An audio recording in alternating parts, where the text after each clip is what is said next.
the WNBA.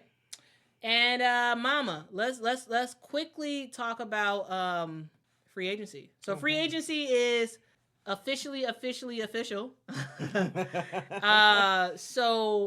Teams had their chance to core players, to sign players to their qualifying offers. Right, they had opportunities to send those things out. And now here comes the real deal. So conversations can now be had between players and teams officially. And starting on February 1st, we will start to see players getting signed to various places. Okay. So here's some of the previous transactions that have already happened. Caitlin Bickle signed a training camp contract with the Connecticut Sun. The LA Sparks sent a reserve qualifying offer to Lee Rue, who formerly was with the Chicago Sky. They also sent a qualifying offer to Arie McDonald. Maya Caldwell signed a training camp contract with the Atlanta Dream. The Connecticut Sun decided to core Alyssa Thomas. Good idea. Yeah, great idea. Mm-hmm. They also sent a qualifying offer to Dejanay Carrington and to Caitlin Bickle, which turned into that training camp contract. Okay. Natasha Mack signed a training camp contract with the Phoenix Mercury. The Indiana Fever cored Kelsey Mitchell. Good idea. The Phoenix Mercury sent a qualifying offer to Kiki Herbert Harrigan, also to Natasha Mack, which turned into that training camp contract. They also sent a qualifying offer to Amy Adwell and Celeste Taylor. Mm-hmm. The Washington Mystics sent a qualifying offer to Emily Ensler, to Shug Sutton, and to Betty Hattar. Okay. The Atlanta Dream sent a qualifying offer to Lorella Kubai and Maya Caldwell. Rebecca Gardner. What? The one who you got. I love Rebecca. Mama got. Come back to Chicago. Mama got Rebecca Gardner jersey. Oh, Lord. Yeah. Hanging up. And the day you got it is when she got hurt. I've worn it 3 times. I'm like, she's not even here. I'm like, but I'm wearing my jersey. This don't make sense. Come back, Rebecca. Mama literally got her jersey. And that same day, she got her. Like, what in the world? And it never played for the Chicago Sky again, which is very sad. I was a huge fan of Rebecca Gardner. We saw the Seattle Storm core Gabby Williams. This was a kind of a surprise move, in my opinion. The Golden State Valkyries sent a qualifying offer to Timmy Fagbenle, to Julie Van Loo, Veronica Burton, and Cecilia Zandalicini. We also saw Jalen Sherrod sign a training camp contract with the New York Liberty. And let's get to what we really want to talk about. The Dallas Wings cored Satu Sabally. The Chicago Sky extended a reserve qualifying offer to Nikolina Milic, to Dana Evans. They did. And to Michaela Onyenwere. Oh, okay. They did it. Mm-hmm. Okay. We saw the New York Liberty send a core to Brandon Stewart, and also send qualifying offers to Maureen Johannes, Jalen Sherrod, and Rebecca Gardner, which turned into that training camp contract. They also sent a reserve qualifying offer to Ivana Dojkic. And so, yeah. Anyway, that's basically it. And also the Las Vegas Aces cored Kelsey. They did? Yeah. I thought she was going to be a free agent. Not anymore. Because somebody, well, you know what? Somebody put it on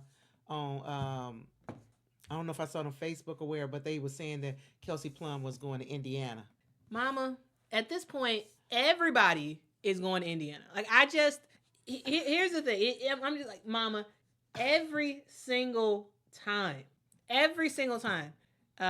people are talking about free agency or people are, or whatever, it's always, this person's going to the Indiana Fever. That person's going to Indiana Fever. I was like, Indiana don't need another player. I'm just saying, they set. Everybody's trying to put everybody on the Indiana Fever. And I'm just like, come on now. Like, there's other. So that's why when you showed that, I was like, oh, okay, they keep her. They may not keep her, but she definitely did get cored. Thank you so much to Kojo for the super chat. Says, I think the Unrivaled, the U will dramatically change free agency for the W. 36 top WNBA players with better facilities, living near each other, talking and playing for 9 weeks. It'll shift power to players. I mean, absolutely, especially because remember, guys, the players opted out of the collective bargaining agreement.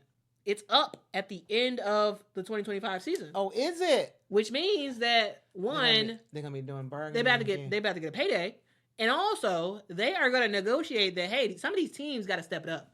Some of these teams got to step up their facilities. Yep.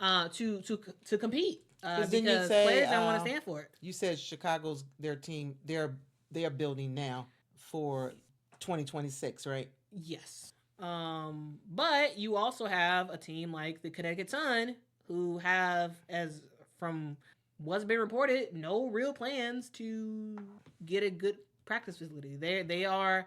I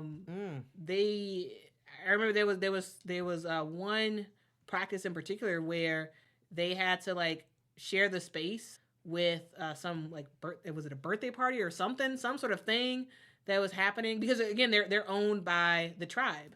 And you know, they share facilities with tribal members, right? Okay. And so like they don't have nice stuff in comparison to the other teams, the New York Liberty and the Aces and whatnot. And so like there are players, i.e. Alyssa Thomas, who's talked about it, and she's like, hey, like we don't have this nice stuff in Connecticut. Like we want really good stuff. She's really enjoying the Unrivaled. Yeah. and I think the new CBA is going to address player amenities, and it's going to force these teams these owners to either sell or invest. They're going to have, after this new CBA, I guarantee like two things, in my opinion, are definitely happening. One, players getting paid. And they're going to extend the max salary to above $300K. Oh. And also, these women they've been doing well. Well, that's the max contract. Not everybody's gonna get that. But I think that'll be the new max contract. It would be in the $300K realm. But they work hard enough to get it. And also the WNBA is making some money too. And players definitely should get a piece of that pie with the new media rights deal and all that stuff. But the second thing I think is going to happen in the new CBA is that there is going to be language that's going to specifically talk about player amenities for these teams. I think the WNBA is going to be forced to create a new floor. Okay. This is the minimum that you have to keep a team, or else we're going to force you to sell. If you don't want to invest in this type of in this level of practice facility, in this level of arena, just like other stuff, like if you cannot do that, if your arena cannot hold 7,000 fans, if your arena cannot hold that, you need to sell. Like I think there will be language around player amenities, around arenas, that these teams are either going to have to invest or sell it to somebody else who's willing to invest, right? Like, I really do think that's going to happen, but we'll see. We'll see ultimately. Thank you so much, Sharice, for the super chat. Really do appreciate it. And thank you, Daryl, for another super chat. I really do appreciate yours. Daryl's rocking it out with these super chats, guys. Really is. Appreciate you so much. All right. Now, Mama, let's talk about the thing that is the talk of conversation when it comes to the Chicago Sky, because we are Chicago Sky fans, so of course we got to talk about it. The Chicago Sky, Chennedy Carter. Yeah, they do not send a qualifying offer to Chennedy Carter, which I am so upset about. She was the one that kept us afloat all last year, the latter half of the year, and with the two rookies, she really complimented them. Yep. And so I'm very surprised that they did not offer her anything. Now, does that mean that they're not going to offer her? Yeah, they're not. They're just plainly letting her go. So she's walking, and the Sky get nothing. I think part of it is when you look at Kennedy's game, she is a downhill primarily player. Like, she can get downhill, she can get to the rim, she can score. The Chicago Sky, it seems to be clear to me that they are looking for outside shots. they are looking for someone who can come in and drain threes, right? And that's something that Tyler Marsh has talked about. He's talked about wanting a lot of scoring. Also, there have been talks about like Chennedy Carter in the locker room and like and whatnot. Even though she has talked about her getting along with her teammates, but like there have been reports. There literally have been reports, and whether it's true or not, I don't know. But there have been reports around her not being able to get along with everybody. She's an aggressive player, and I just don't understand because unless you're going to find a true point guard to come in, and Chennedy Carter believes she is a true point. Like she played like one, and she can play like one. Yeah. She played like one. Mm-hmm. So whether that's her natural fit or not, she played like one, and I think the rookies did build a relationship with her. I believe last year that was positive, mm-hmm. and I think when you remove that, kind of like what Witherspoon had to deal with when she came in, being rookies and Chennedy Carter coming in. Remember, so you're starting from square one with everybody. And then you make them work together. Then Marina left. Then you know. So what I'm saying is you've already had all these mixtures, all these changes. How many more changes are you going to make where the team can flourish? And what point guard are you going to getting that's not already cored or already under contract? Yeah, we'll have to figure that out. Do we have any available? The Sky have to figure that out. I mean, one, they need to do whatever they need to do to get Olivia Miles in the draft. If she even declares for the draft, I think that would be. But you said she's number what? You think she's gonna be number 3? No, the Sky have number 3. I think she's probably gonna be like a number 2 pick in the draft. Oh, she would be awesome. But if it's possible that she drops, I think that would be huge for the Chicago Sky. It's clear that the Sky wanted to move in a different direction. Starting from square one to build.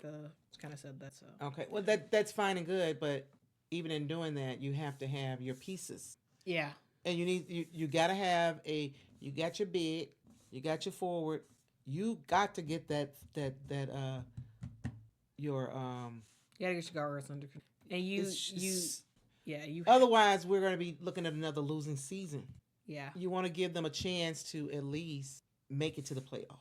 You want to give them a chance of that. So we see. Angel's improving her game. And Camilla's killing her. Camilla is doing what she needs to do overseas to get better. Michaela Onyeweide, she's is she overseas too? No, she's here. She's been working out with Tyler Marsh, Elizabeth Williams, and Elizabeth Williams. I can't wait to see her play this year. I think Rachel also has been here working out. See, now that's why so Rachel was not part. What I was saying about Unrivaled was they only got 36 players now. I do see them expanding the number of teams because I see a lot more players not wanting to go overseas and wanting to play at home. So only way they could do that, they would have to expand the teams. Yeah, but even if they did, I don't think they would offer someone who plays primarily off the bench. I didn't mean her particular. I could see Elizabeth Williams. Yeah. I didn't mean her particular. I'm just mentioning other players. That it's so many more players. It is. That they need an opportunity to, if possible, stay home. Yeah, I think. I think the decision that some of the Sky players had to just stay near Chicago and work out together and with Tyler, I think is huge. I think it really is especially as a new coach for them. Yeah. It's very important. It'll help their playing time. Also, it'll help him kind of figure out like how he wants to play them and whatnot, and develop them the way he needs them, the way he intends to use them. I think that's gonna be huge. Mm-hmm. Thank you so much, Chris, for the super chat. Says no one loves you like your mama. That is true. Facts. Thank you so much, Du Jour, for the super chat. Says picking Dana Evans over Chennedy Carter is crazy work. Jeff gotta go. Here's the thing, though. He didn't technically pick Dana over Chennedy. The system that Tyler Marsh wants to run over Chennedy Carter, and at some level, I get it, I respect it, but also I'm like, but dog, Chennedy Carter is one of the best players in the league, and she's just gone. Where do you think she's going? So I've said this before. I'm gonna say it again. I really do think that Chennedy Carter would work really well for the Las Vegas Aces. Like, I really do. Now, I've seen people be like, "Oh, what about her? I don't know if her and Becky would be." I really, truly, I don't believe all the stuff that has been said about Chennedy Carter. I don't. There's been a lot of talk about her and the locker room and players and blah blah blah blah blah blah blah. While some of that may be true, I don't believe all of it, and I do believe that she can go to a team that's really, really good and make them even better and get them to the next level, a championship. Now, I do think if the Las Vegas Aces were to get Chennedy Carter, I think they'd have to part ways with Kelsey Plum. I was about to say, because they can't keep both. What you would do is you already court Kelsey Plum. You send her to the Valkyries for either draft picks or for some sort of package or something. Like, you can't have Kelsey Plum and Chennedy Carter. Like, you just can't do it because Chennedy Carter wants to start.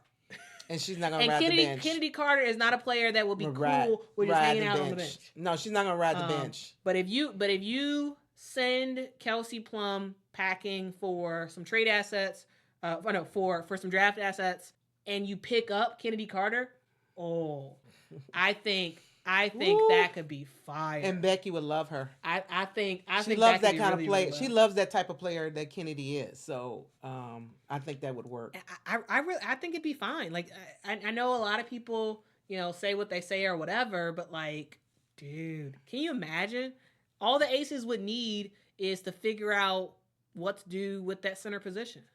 Because Kia Stokes is cool. She's not strong enough. But she doesn't score. Yeah, she like they need. She's not strong enough. They need her to score. Yeah. She defends, but yeah. They need offense. Yeah. So that's my thing. Yes, in my opinion, Chennedy Carter to the Las Vegas Aces. I think that makes a lot of sense. I know a lot of people don't agree with me, but I think that makes a lot of sense. We will see if that comes true. Yeah. So anyway, that's our thoughts, guys. Thank y'all so much for rocking with us. I've had fun with you guys. We've had a lot of people rock out on this chat. Wow, we got 300 people in the chat right now. Thank y'all so much. If y'all could, please make sure to hit that like button for me. That really does help the channel out a whole lot. DeJour with another super chat says, Tyler Marsh is not gonna last. Sorry, Dana was trash. also, I think someone was picking at her this year. It's not always Chennedy being a problem in the locker room. She chilling. I don't think Dana's trash. She didn't play her best game. She played terrible last year. Mm-hmm. She did. She played terrible. Like we have seen Dana develop over the years. However, she took a huge step back this past offseason. Yep. Now she is balling overseas. Like overseas, she's doing her thing. I wonder what happens. Her and Timmy Fag-Benley are doing their thing because they both play for Beskitas. Yeah, but what happens from? Because she played the year before overseas too, didn't she? Yeah, she's been playing for Beskitas for the last couple of years. So what happens from overseas to when you come back home? It's a different game. It just the European game is not the same as in America. Like it just some of the you could see Dana as a way better point guard for Beskitas than she was for the Chicago Sky because some of the passes that she does overseas would get stolen or picked off or something here. And so I like Dana Evans. I've told y'all about that. Like I got her jersey. Like one of my favorite players on the Chicago Sky is Dana Evans. But we all know she had a bad year. She knows she had a bad year. Like it's clear. Anybody with the brain and eyes can see that she had a terrible year. But I do think there is potential, maybe, or if not with the Chicago Sky, to use her as some sort of trade asset or something. But the thing to remember is that in the WNBA, Dana's not a passer. She can't do it in the WNBA. Overseas, yeah, sure, she could do it. Overseas, yeah, sure. And here she just needs to develop WNBA, her shots again, like she did. She was a 3-point. She just needs to shoot. Person. The year before that, 2 years ago, Yeah. She was a great shooter, and that's what she brought to the Sky. Yeah, and then she tried to be a passer, and it didn't work. Her defense fell apart, and her shooting fell apart when she tried to pass. When she tried to pass the ball, I think she kind of like it like messed up her whole system. I guess it seemed like it messed up her whole way of thinking basketball. Yeah, because she always was a shooter, and then she tried to become that point guard, but she really was supposed to be a shooting point guard. But she really in the WNBA, yeah. It's like certain people, it doesn't always fit. Like there's some people who overseas you can do one thing, but it just doesn't work in the WNBA. It just doesn't, and that's okay. You just gotta adjust and do something different. Find what works. So yeah. Was that our last subject?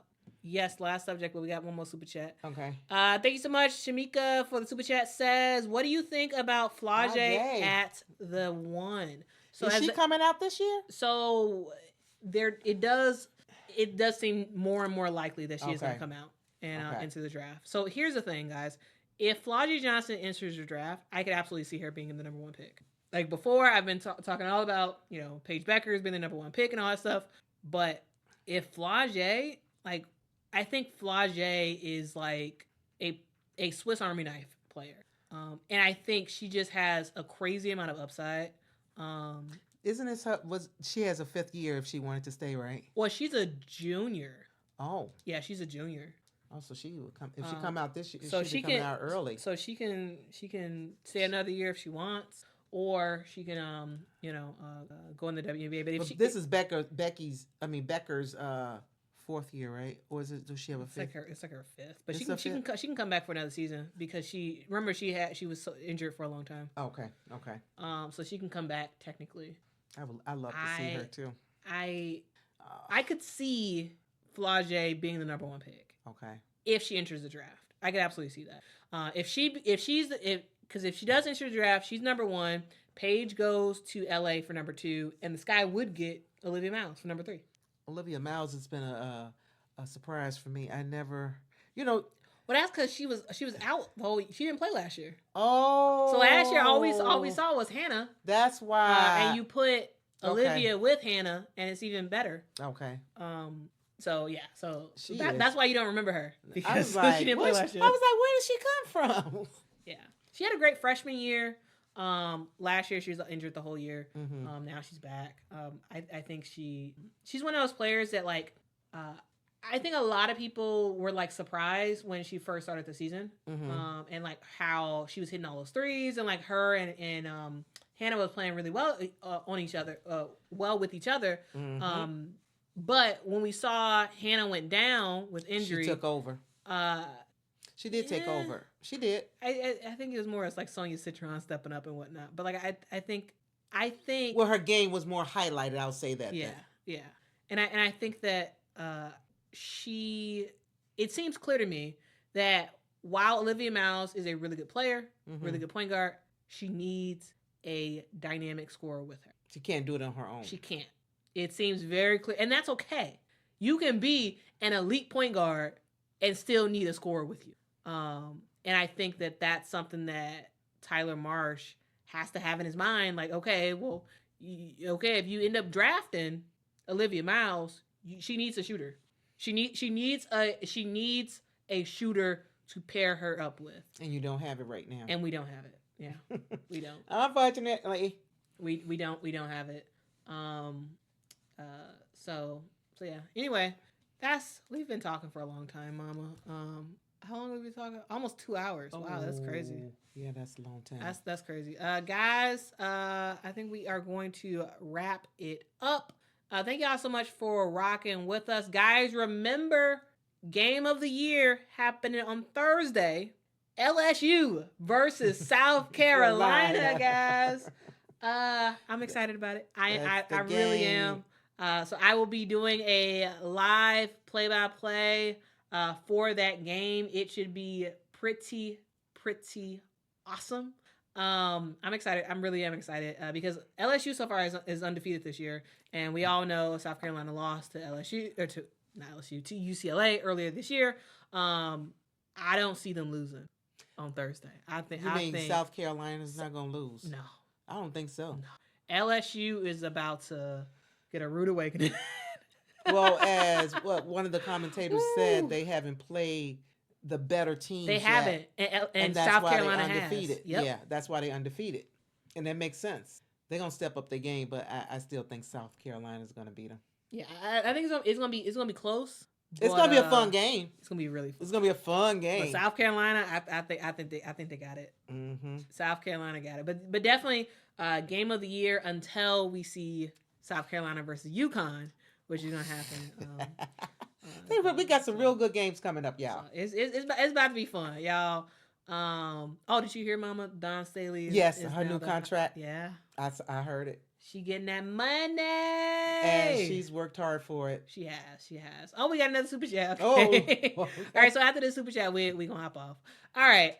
Thank you so much, Didi in Tennessee, for the super chat. Says, Quita, the fact that you even said Chennedy Carter's name along with the Aces made my day. Wow. I really do think that's possible. Like I really do. Like I know a lot of people are like, nah, she's not gonna be able to hand. Becky's not gonna work for her, and all.